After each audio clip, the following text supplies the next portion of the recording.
اعوذ باللہ من الشیطان الرجیم، بسم اللہ الرحمن الرحیم۔ اب ہم اسٹارٹ کر رہے ہیں رکوع نمبر 13 آیت نمبر 121۔ اللہ تعالیٰ فرما رہے ہیں وَإِذْ غَدَوْتَ مِنْ أَهْلِكَ تُبَوِّئُ الْمُؤْمِنِينَ مَقَاعِدَ لِلْقِتَالِ وَاللَّهُ سَمِيعٌ عَلِيمٌ۔ ترجمہ: اور اس وقت کو یاد کرو جب تم صبح کو اپنے گھر سے روانہ ہو کر ایمان والوں کو لڑائی کے لیے مورچوں پر موقع بموقع متعین کرنے لگے، اور اللہ سب کچھ سنتا اور جانتا ہے۔ تفسیر: یہاں سے سورہ آل عمران کے نصف ثانی کے دوسرے حصے کا آغاز ہو رہا ہے جو 6 رکوعات پر محیط ہے۔ یہ 6 رکوع مسلسل غزوہ احد کے حالات و واقعات اور ان پر تبصرے پر مشتمل ہے۔ غزوہ احد شوال 3 ہجری میں پیش آیا۔ اس سے پہلے رمضان 2 ہجری میں غزوہ بدر پیش آ چکا تھا، جس کا تذکرہ ہم سورۃ الانفال میں پڑھیں گے، اس لیے کہ ترتیب مصحف نہ تو ترتیب زمانی کے اعتبار سے ہے اور نہ ہی ترتیب نزولی کے مطابق۔ غزوہ بدر میں اللہ تعالیٰ نے مسلمانوں کو بہت زبردست فتح دی تھی اور کفار مکہ کو بڑی ضرب پہنچی تھی۔ ان کے 70 سربراہ مارے گئے تھے، جن میں قریش کے تقریباً سارے بڑے بڑے سردار بھی شامل تھے۔ اہل مکہ کے سینوں میں انتقام کی آگ بھڑک رہی تھی اور ان کے انتقامی جذبات لاوے کی طرح کھول رہے تھے۔ چنانچہ 1 سال کے اندر انہوں نے پوری تیاری کی اور تمام ساز و سامان جتنا جمع کر سکتے تھے جمع کر لیا۔ ابو جہل غزوہ بدر میں مارا جا چکا تھا اور اب قریش کے سب سے بڑے سردار ابو سفیان تھے۔ ابو سفیان چونکہ بعد میں ایمان لے آئے تھے اور صحابیت کے مرتبے سے سرفراز ہوئے تھے، لہٰذا ہم ان کا نام احترام سے لیتے ہیں۔ ابو سفیان 3000 جنگجو کا لشکر لے کے مدینے پر چڑھ دوڑے۔ اہل مکہ اپنی فتح یقینی بنانے کے لیے اس دفعہ اپنے بچوں اور خاص طور پر خواتین کو بھی ساتھ لے کر آئے تھے تاکہ ان کی غیرت بیدار رہے کہ اگر کہیں میدان سے ہمارے قدم اکھڑ گئے تو ہماری عورتیں مسلمانوں کے قبضے میں چلی جائیں گی۔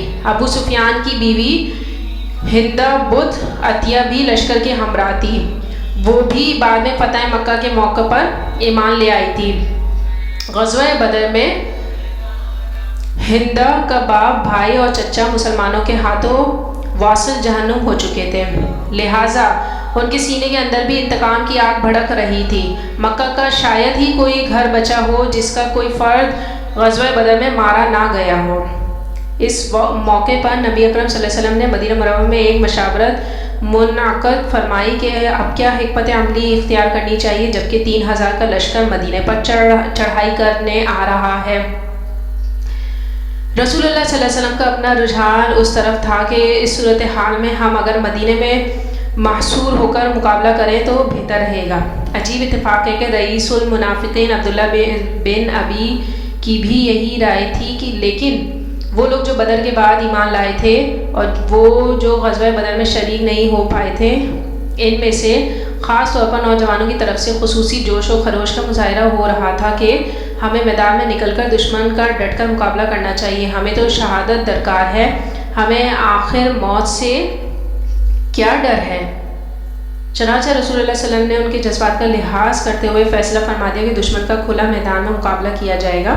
نبی اکرم صلی اللہ علیہ وسلم نے 1000 کی نفری لے کر مدینے سے جبل احد کی جانب کوچ فرمایا، لیکن راستے ہی میں عبداللہ بن ابی اپنے 300 آدمیوں کے ساتھ لے کر یہ کہہ کر واپس چلا گیا کہ جب ہمارے مشورے پر عمل نہیں ہوتا اور ہماری بات نہیں مانی جاتی تو ہم خواہ اپنی جانوں جو کھوں میں کیوں ڈالیں، اپنی جانیں جوکھوں میں کیوں ڈالیں۔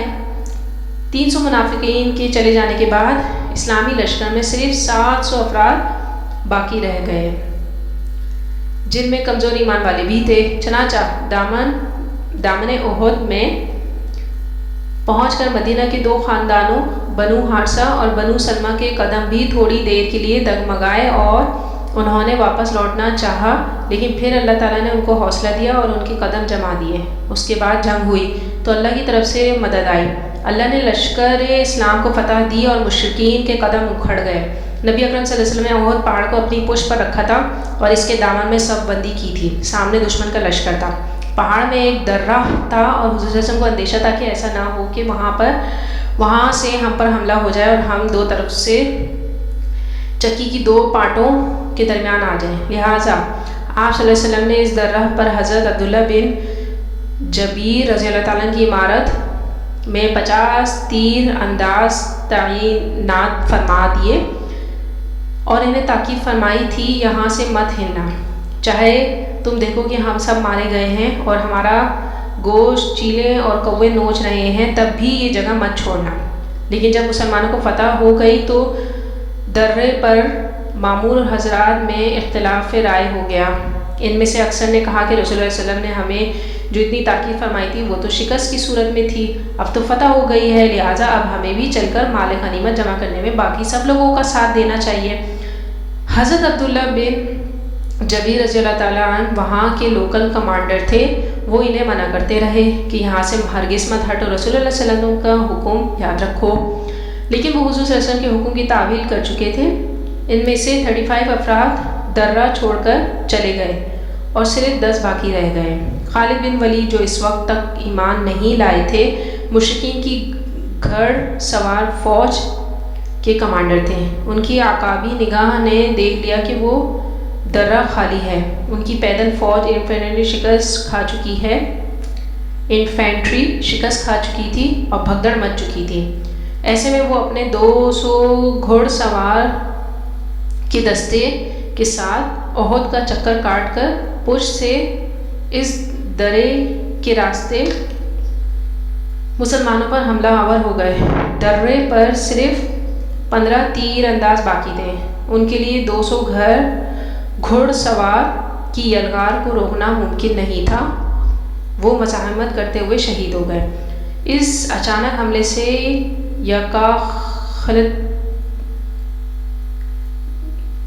خط جنگ کا پانسا پلٹ گیا اور مسلمانوں کی فتح شکست میں بدل گئی. 70 صحابہ کرام رضی اللہ عنہ شہید ہو گئے. رسول اللہ صلی اللہ علیہ وسلم خود بھی زخمی ہو گئے. خود کی کڑیاں آپ صلی اللہ علیہ وسلم کے رخسار میں گھس گئیں اور دندان مبارک شہید ہو گئے. خون اتنا بہا کہ آپ صلی اللہ علیہ وسلم پر بے ہوشی طاری ہو گئی اور یہ بھی مشہور ہو گیا کہ حضور صلی اللہ علیہ وسلم کا انتقال ہو گیا. نعوذ باللہ.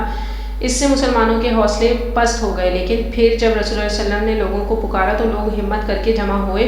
تب آپ صلی اللہ علیہ وسلم نے یہ فیصلہ کیا کہ اس وقت پہاڑ پر چڑھ کر بچاؤ کر لیا جائے اور آپ تمام مسلمانوں کو لے کر کوہ احد پر چڑھ گئے. اس موقع پر ابو سفیان اور خالد بن ولید کے مابین اختلاف رائے ہو گیا. خالد بن ولید کا کہنا تھا کہ ہمیں ان کے پیچھے پہاڑ پر چڑھنا چاہیے اور انہیں ختم کر کے ہی دم لینا چاہیے. لیکن ابو سفیان بڑے حقیقت پسند اور زیرک شخص تھے. انہوں نے کہا کہ نہیں، مسلمان اونچائی پر ہیں، وہ اوپر سے پتھر پھینکیں گے اور تیر برسائیں گے تو ہمارے لیے شدید جانی نقصان کا اندیشہ ہے. ہم نے بدر کا بدلہ لے لیا ہے، یعنی بہت ہے. چنانچہ مشرکین وہاں سے چلے گئے. مطالعہ آیات سے قبل غزوہ احد کے سلسلہ واقعات کا یہ اجمالی خاکہ ذہن میں رہنا چاہیے. غزوہ احد کی صبح آپ صلی اللہ علیہ وسلم حضرت عائشہ رضی اللہ عنہا کے حجرے سے برآمد ہوئے تھے اور جنگ کے میدان میں صف بندی کر رہے تھے. وہاں مورچے معین کر رہے تھے اور ان میں صحابہ کرام رضی اللہ عنہم کو معمور کر رہے تھے. پھر اگلی آیت میں اللہ تعالیٰ فرما رہے ہیں، آیت نمبر 122، اِذْ هَمَّتْ طَائِفَتَانِ مِنْكُمْ أَن تَفْشَلَا وَاللَّهُ وَلِيُّهُمَا وَعَلَى اللَّهِ فَلْيَتَوَكَّلِ الْمُؤْمِنُونَ. ترجمہ: اس وقت تم میں سے دو جماعتوں نے جی چھوڑ دینا چاہا، مگر اللہ ان کا مددگار تھا اور مومنوں کو اللہ ہی پر بھروسہ کرنا چاہیے. تفسیر: انہوں نے کچھ کمزوری دکھائی، حوصلہ چھوڑنے لگے اور ان کے پاؤں لڑکھڑائے. جنگ کے آغاز سے پہلے انصار کے دو گھرانوں بنو حارثہ اور بنو سلمہ کے قدم و قطعی طور پر ڈگمگا گئے تھے. بربرائے تبع بشرا ان کے حوصلے پست ہونے لگے تھے اور انہوں نے واپسی کا ارادہ کر لیا تھا. لیکن اللہ تعالیٰ نے ان کے دلوں کو ثبات عطا فرمایا اور ان کے قدموں کو جما دیا. پھر ان کا ذکر قرآن میں کر دیا اور وہ اس پر فخر کرتے تھے کہ ہم وہ لوگ ہیں جن کا ذکر اللہ تعالیٰ نے قرآن میں کر دیا ہے. منکم واللہ ولیہما کے الفاظ میں کیا ہے۔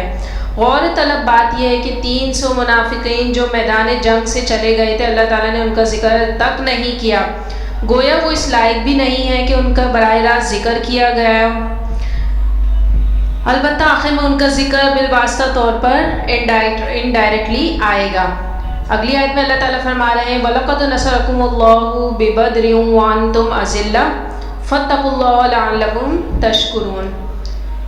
ترجمہ، اور اللہ نے جنگ بدر میں تمہاری مدد کی تھی اور اس وقت بھی تم پہ سر و سامان تھے، بس اللہ سے ڈرو اور ان احسان کو یاد کرو تاکہ شکر کرو۔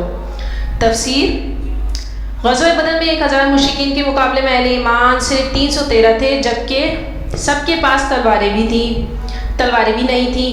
کل 8 تلواریں تھیں۔ کفار مکہ 100 گھوڑوں کا رسالہ لے کر آئے تھے اور ادھر صرف 2 گھوڑے تھے، ادھر 700 اونٹ تھے اور ادھر 70 اونٹ تھے۔ ان سب کے باوجود اللہ نے تمہاری مدد کی تھی اور تمہیں اپنے سے طاقتور دشمن پر غلبہ عطا فرمایا تھا۔ سبحان اللہ۔ پھر اگلی آیت نمبر 124 میں اللہ تعالیٰ فرما رہے ہیں اِذْ تَقُولُ لِلْمُؤْمِنِينَ أَلَنْ يَكْفِيَكُمْ أَنْ يُمِدَّكُمْ رَبُّكُمْ بِثَلَاثَةِ آلَافٍ مِّنَ الْمَلَائِكَةِ مُنزَلِينَ۔ ترجمہ، جب تم مومنوں سے یہ کہہ کر ان کے دل بڑھا رہے تھے کہ کیا یہ کافی نہیں کہ پروردگار 3000 فرشتے نازل کر کے تمہیں مدد دے گا۔ تفسیر، یعنی اے مسلمانوں، اگر مقابلے میں 3000 کا لشکر آ گیا ہے تو کیا غم ہے، میں تمہیں خوشخبری دیتا ہوں کہ اللہ تعالیٰ تمہاری مدد کو 3000 فرشتے بھیجے گا جو آسمان سے اتریں گے۔ اللہ تعالیٰ نے اپنے نبی صلی اللہ علیہ وسلم کی اس خوشخبری کو، جو ایک طرح سے استدعا بھی ہو سکتی تھی، دعا بھی ہو سکتی تھی، فوری طور پر شرف قبولیت عطا فرمایا اور اس کی منظوری کا اعلان فرما دیا۔ سبحان اللہ۔ پھر آیت نمبر 125 میں اللہ تعالیٰ فرما رہے ہیں بلا ان تصبروا وتتقوا ويأتوكم من فورهم هذا يمددكم ربكم بخمسة آلاف من الملائكة مسومين۔ تفسیر و ترجمہ، ہاں اگر تم دل کو مضبوط رکھو اور اللہ سے ڈرتے رہو اور کافر تم پر جوش کے ساتھ دفعتاً حملہ کر دیں تو پروردگار 5000 فرشتے جن پر نشاں ہوں گے تمہاری مدد کو بھیجے گا۔ سبحان اللہ۔ نیکسٹ آیت نمبر 126 میں اللہ تعالیٰ فرما رہے ہیں وَمَا جَعَلَهُ اللَّهُ إِلَّا بُشْرَىٰ لَكُمْ وَلِتَطْمَئِنَّ قُلُوبُكُمْ بِهِ وَمَا النَّصْرُ إِلَّا مِنْ عِنْدِ اللَّهِ الْعَزِيزِ الْحَكِيمِ۔ ترجمہ، اور اس مدد کو تو اللہ نے تمہارے لیے ذریعہ بشارت بنایا، یعنی اس لیے کہ تمہارے دلوں کو اس سے تسلی حاصل ہو، ورنہ مدد تو اللہ ہی کی ہے جو غالب اور حکمت والا ہے۔ ترجمہ کے بعد تفسیر، یہ تو اللہ تعالیٰ کی طرف سے بشارت کے طور پر تمہارے دلوں کے اطمینان کے لیے تمہیں بتا دیا گیا ہے، ورنہ اللہ فرشتوں کو بھیجے بغیر بھی تمہاری مدد کر سکتا ہے۔ وہ کن فیکون کی شان رکھتا ہے۔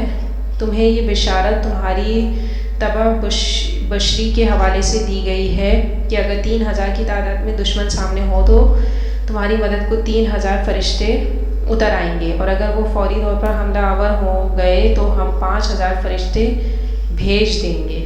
آیت نمبر 127 میں اللہ تعالیٰ فرما رہے ہیں لِيَقْطَعَ طَرَفًا مِّنَ الَّذِينَ كَفَرُوا أَوْ يَكْبِتَهُمْ فَيَنقَلِبُوا خَائِبِينَ۔ ترجمہ،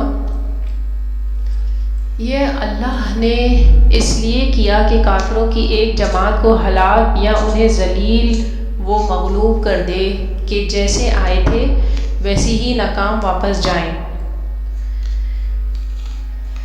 تفسیر، یہ بات ذہن میں رہے کہ یہاں غزوہ احد کے حالات و واقعات اور ان پر تبصرہ زمانی ترتیب سے نہیں ہے۔ سب سے پہلے رسول اللہ صلی اللہ علیہ وسلم کا اپنے گھر سے نکل کر میدان جنگ میں مورچہ بندی کا ذکر ہوا۔ پھر اس سے پہلے کا ذکر ہو رہا ہے جب خبریں پہنچی ہوں گی کہ 3000 کا لشکر مدینے پر حملہ آور ہونے کے لیے آ رہا ہے، اور رسول اللہ صلی اللہ علیہ وسلم نے اہل ایمان کو اللہ تعالیٰ کی مدد و نصرت کی خوشخبری دی ہوگی۔ اب اس جنگ کے دوران مسلمانوں سے جو کچھ خطائیں اور غلطیاں ہوئیں ان کی نشاندہی کی جا رہی ہے۔ خود آن حضور صلی اللہ علیہ وسلم سے بھی خطا کا ایک معاملہ ہوا، اس پر بھی گرفت ہے، بلکہ سب سے پہلے اسی معاملے کو لیا جا رہا ہے جب آپ صلی اللہ علیہ وسلم شدید زخمی ہو گئے اور آپ صلی اللہ علیہ وسلم پر بے ہوشی طاری ہو گئی۔ پھر جب ہوش آیا تو آپ صلی اللہ علیہ وآلہ وسلم کی زبان پر یہ الفاظ آ گئے، یہ قوم کیسے فلاح پائے گی جس نے اپنے نبی کے چہرے کو خون سے رنگ دیا جبکہ وہ انہیں اللہ کی طرف بلا رہا تھا۔ تلوار کا وار آن حضور صلی اللہ علیہ وسلم کے رخسار کی ہڈی پر پڑا تھا، اس سے آپ صلی اللہ علیہ وسلم کے 2 دانت بھی شہید ہو گئے تھے۔ زخم سے خون کا فوارہ چھوٹا تھا جس سے آپ صلی اللہ علیہ وسلم کا پورا چہرہ مبارک لہو لہان ہو گیا تھا۔ خون اتنی مقدار میں بہہ گیا تھا کہ آپ صلی اللہ علیہ وسلم پر بے ہوشی طاری ہو گئی۔ آپ صلی اللہ علیہ وسلم ہوش میں آئے تو زبان مبارک سے یہ الفاظ ادا ہو گئے۔ اس پر یہ آیت نازل ہوئی۔ تو اے نبی صلی اللہ علیہ وسلم، اس معاملے میں آپ صلی اللہ علیہ وسلم کا کوئی اختیار نہیں ہے۔ آپ صلی اللہ علیہ وسلم کا کام دعوت دینا اور تبلیغ کرنا ہے۔ لوگوں کی ہدایت اور ضلالت کے فیصلے ہم کرتے ہیں۔ اور دیکھیے اللہ نے کیا شان دکھائی جس شخص کی وجہ سے مسلمان کو ہزیمت اٹھانا پڑی، یعنی خالد بن ولید۔ اللہ تعالیٰ نے حضور صلی اللہ علیہ وسلم ہی کی زبان مبارک سے اسے سیف من سیوف اللہ کی تلواروں میں سے ایک تلوار کا خطاب دلوا دیا۔ سبحان اللہ۔ پھر اگلی آیت نمبر 128 میں اللہ تعالیٰ فرما رہے ہیں، لَيْسَ لَكَ مِنَ الْأَمْرِ شَيْءٌ أَوْ يَتُوبَ عَلَيْهِمْ أَوْ يُعَذِّبَهُمْ فَإِنَّهُمْ ظَالِمُونَ۔ ترجمہ: اے پیغمبر، اس کام میں تمہارا کچھ اختیار نہیں۔ اب 2 صورتیں ہیں، یا اللہ ان کے حال پر مہربانی کرے یا انہیں عذاب دے کہ یہ ظالم لوگ ہیں۔ تفسیر: یہ اللہ کے اختیار میں ہے، وہ چاہے گا تو ان کو توبہ کی توفیق دے دے گا، وہ ایمان لے آئیں گے، یا اللہ چاہے گا تو انہیں عذاب دے گا۔ ان کے ظالم ہونے میں کوئی شبہ نہیں، لہٰذا وہ سزا کے حقدار تو ہو چکے ہیں، لیکن ہو سکتا ہے اللہ انہیں ہدایت دے دے۔ دیکھیے، یہ وقت کی بات ہوتی ہے۔ چند سال پہلے طائف میں رسول اللہ صلی اللہ علیہ وسلم سے جس طرح بدسلوکی کا مظاہرہ کیا گیا وہ آپ صلی اللہ علیہ وسلم کی زندگی کا شدید ترین دن تھا۔ اس پر جبریل علیہ السلام نے آ کر کہا کہ یہ ملک الجبال حاضر ہے، یہ کہتا ہے کہ مجھے اللہ نے بھیجا ہے۔ آپ صلی اللہ علیہ وسلم فرمائے تو ان دونوں پہاڑوں کو ٹکرا دوں جن کے مابین وادی کے اندر یہ شہر طائف آباد ہے، تاکہ یہ سب پس جائیں، ان کا سرما بن جائے۔ آپ صلی اللہ علیہ وسلم نے فرمایا کہ نہیں، کیا عجب کہ اللہ تعالیٰ ان کے آئندہ نسلوں کو ہدایت دے دے۔ لیکن یہ وقت کچھ ایسا تھا کہ بربنائے طبع بشری زبان مبارک سے وہ جملہ نکل گیا، اس لیے کہ بندہ بندہ ہی رہتا ہے چاہے کتنا ہی بلند ہو جائے، اور رب رب ہی رہتا ہے چاہے کتنا ہی نزول فرما لے۔ سبحان اللہ۔ اگلی آیت نمبر 129 پہ ہم رکوع ختم کر رہے ہیں، یہ رکوع نمبر 13 یعنی کہ 13۔ وَلِلَّهِ مَا فِي السَّمَاوَاتِ وَمَا فِي الْأَرْضِ يَغْفِرُ لِمَن يَشَاءُ وَيُعَذِّبُ مَن يَشَاءُ وَاللَّهُ غَفُورٌ رَحِيمٌ۔ اور جو کچھ آسمانوں میں ہے اور جو کچھ زمین میں ہے سب اللہ ہی کا ہے، وہ جسے چاہے بخش دے اور جسے چاہے عذاب کرے، اور اللہ بخشنے والا مہربان ہے۔ صدق اللہ العظیم۔